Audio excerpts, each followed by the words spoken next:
Okay, just like at the FX markets, it has been relatively stable, as in quiet. I mean, the CBN has continued to meet demand by supplying the demand for FX, especially for the Monday OCO, of which is supplied $210 million. We saw stability in the CBN window, official window, at 306.80. We also saw stability in the parallel market at 362.42 levels, which is where the I&E window is actually trading at, between 362.42 and 362.46. So we've seen stability in the FX market thus far.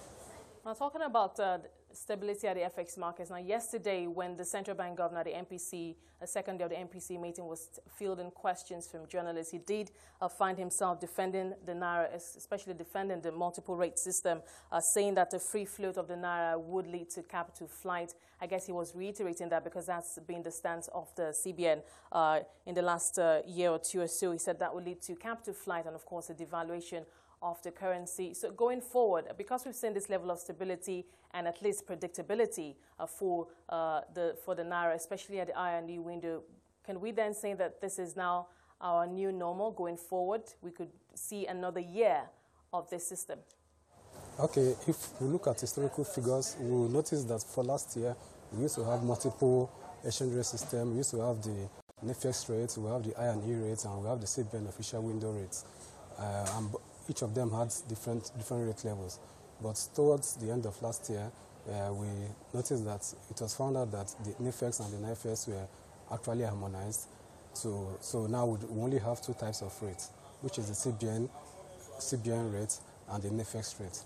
And there are speculations that towards the end of Q4 this year, we will see the NFX rates harmonize with the I&E window, with the I&E rates. Okay, let's move on now to the fixed income market. Yesterday, we did see, for treasuries, we did see an OMO auction. I believe the CBN offered 200 billion and was only able to sell about 61 billion sold. Talk to us about market liquidity and, of course, the kind of rates that we saw yesterday. Okay, there has been 3 OMO auctions thus far this week. There was an OMO auction on Monday, yesterday, and then today.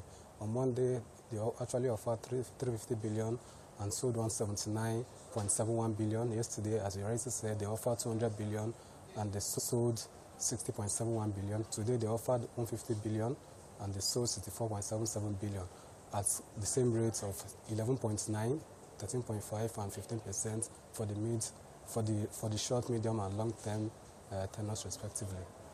I believe we were expecting the Debt Management Office to release a bond calendar this week, but it looks like it's been postponed. What can you tell us about that, and when we're going to have this, and if it's had any impact on trading at the market?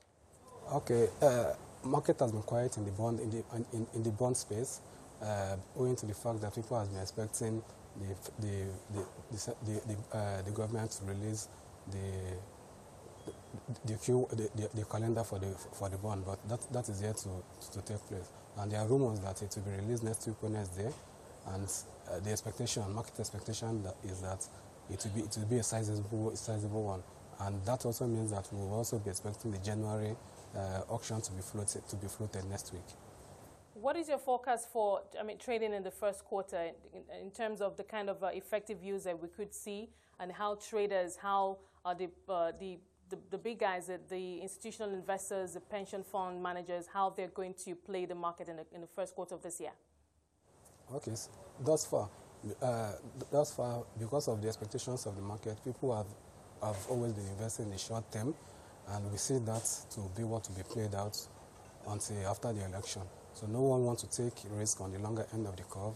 Instead, we notice participants actually playing on the short end of the curve. All right, Emmanuel, thank you for your time today. Thank you for